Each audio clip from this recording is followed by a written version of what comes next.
A new puzzle piece surfacing in a decades-old murder. Holly Clouse, who went missing as a baby in 1981, has been found alive. Clouse's parents murdered in Texas. You might have seen this photo circulating on social media. But that little baby, Holly, she was not found with her parents' bodies. Ileana Diaz joining us live right now with the latest in this fascinating story. Ileana. Adrienne, for the last 40 years, no one knew what had happened to baby Holly. Then this month, investigators were able to track her down. They went to her work and they told her that her parents had been murdered in the 1980s. And now those investigators are sharing more details about this cold case because they're hoping that someone somewhere can lead them to the suspects.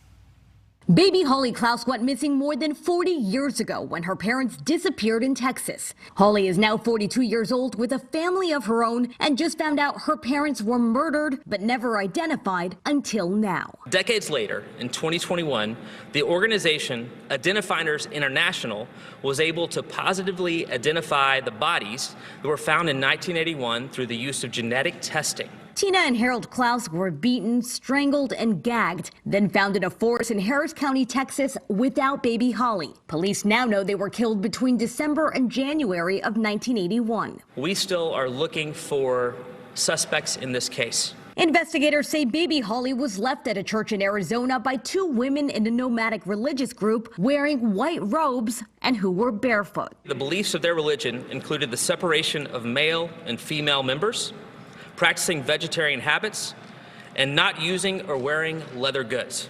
A woman from the group named Sister Susan contacted the Clouse's families and said Tina and Harold had joined their religious group and no longer wanted to be in contact. She took the Clouse's car to meet their parents near their home in Florida and exchanged the car for cash. There were 2 or 3 other women with her wearing white robes. The police purportedly took the women into custody, but there's no record of a police report on file that has been found as of yet. Given the age of this case, that is common. We're still on the hunt for that police report.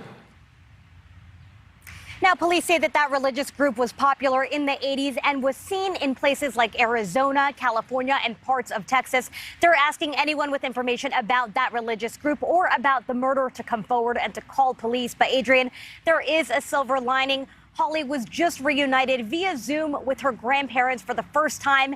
And soon, over the next couple of weeks, she'll be meeting them in person.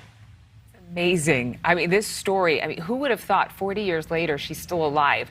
I want to bring in Dr. Colleen Fitzpatrick, a forensic genealogist. Her company, Identifiers International, helped to identify the remains of Holly's parents. First of all, congratulations. What a huge story. But what steps were taken? Can you tell us, how did you identify remains 4 decades old?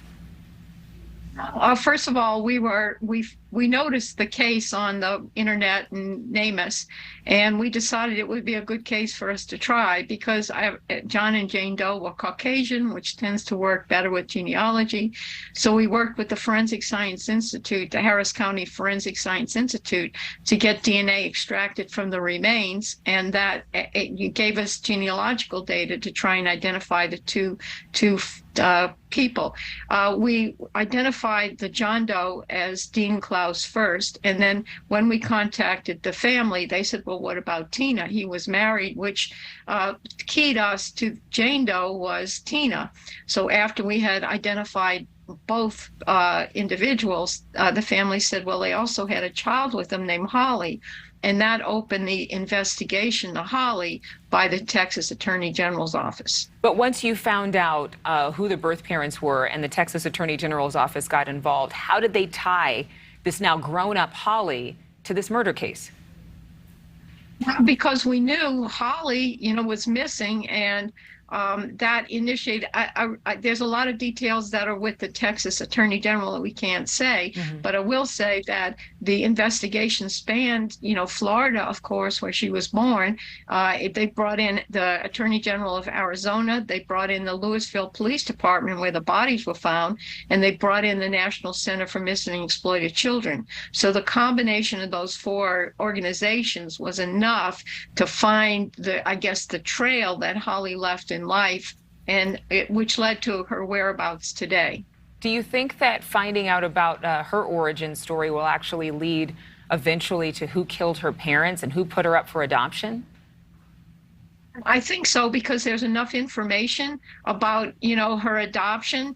I know probably whatever documentation is there, there's probably had some legal documents. Adoptions always involve, some kind of identification of the parents and whoever is adopting them. So I think that might be enough. If they obviously know her birth parents, if they're alive, they can speak to them. But already the Attorney General has revealed something about the cult, and there's probably a lot of information out there historically about them, and they know some of the names, obviously, because they spoke those at the conference. So I think, based on my experience of tracking people worldwide, that there's enough that somebody's going to know something about that cult, and within the cult, somebody's going to know who those people are. Wow. Have you had a chance to meet Holly? I would imagine this is very jarring for her, emotional. She gets to meet her grandparents, we just found out.